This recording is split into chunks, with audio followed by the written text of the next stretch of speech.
சென்னை திருவல்லிக்கேணியில் உள்ள பிலால் உணவகத்தில் உணவு பாதுகாப்புத்துறை அதிகாரிகள் ரெய்ட் மேற்கொண்டிருக்கிறார்கள். கூடுதல் விவரங்களை சரவணன் வழங்கிட கேட்கலாம். சரவணன் வணக்கம், மேலும் விவரங்கள்.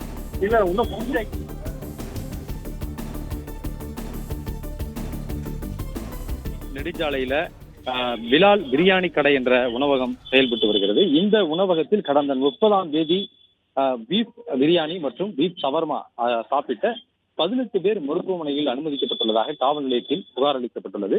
திருவல்லிக்கேணி மற்றும் பழைய வண்ணாரப்பேட்டை, சைதாப்பேட்டை பகுதியைச் சேர்ந்தவர்கள் வெவ்வேறு மருத்துவமனையில திருவல்லிக்கேணியில் இருக்கக்கூடிய தனியார் மருத்துவமனையிலும், அதே போன்று தண்டையார்பேட்டை தொற்றுநோய் தடுப்பு மருத்துவமனையிலும், ராயப்பேட்டை மருத்துவமனையிலும் அனுமதிக்கப்பட்டிருக்கிறார்கள். இது தொடர்பாக திருவல்லிக்கேணி காவல் நிலையத்தில் புகார் அளிக்கப்பட்டிருக்கிறது. இந்த நிலையில இந்த பிரியாணி கடையில் உணவு பாதுகாப்பு துறை அதிகாரிகள் சோதனை செய்வதற்காக வந்திருக்கிறார்கள். காவல்துறையினர் கொடுத்த தகவலின் அடிப்படையில தற்பொழுது ஹோட்டல் பிலால் பிரியாணி கடை என்ற அந்த உணவகத்திற்கு வந்திருக்கிறார்கள். ஆனால் இந்த பிரச்சனை ஏற்பட்ட போது, இந்த பிரச்சனை வெளியில் வந்த பொழுது கடையினுடைய உரிமையாளர்கள் கடையினுடைய 2 நுழைவாயிலையும் பூட்டிவிட்டு அங்கிருந்து வெளியேறிவிட்டதனால தற்பொழுது அதிகாரிகள் உள்ளே சென்று சோதனை செய்ய முடியாமல் இருந்து கொண்டிருக்கிறார்கள்.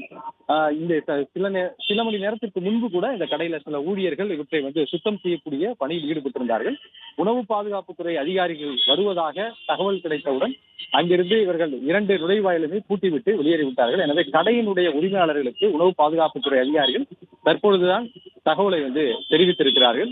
அவர்கள் இதை திறந்துவிட்ட பிறகு உள்ளே சென்று சோதனை நடத்துவதற்கு உணவு பாதுகாப்பு துறை அதிகாரிகள் திட்டமிட்டிருக்கிறார்கள். உணவு பாதுகாப்புத்துறையினுடைய சென்னை மண்டல நியமன அலுவலர் சதீஷ் தலைமையில 4 பேர் கொண்ட அதிகாரிகள், உணவு பாதுகாப்புத்துறை அதிகாரிகள் தற்பொழுது சோதனை நடத்துவதற்காக திருவல்லிக்கேணியில் இருக்கக்கூடிய பிலால் பிரியாணி கடைக்கு வந்திருக்கிறார்கள். பிளே ஸ்டோர் மற்றும் ஆப் ஸ்டோரில் இருந்து பாலிமர் செயலியை QR கோடு மூலம் பதிவிறக்கம் செய்யுங்கள். செய்திகளை உடனுக்குடன் பெறுங்கள்.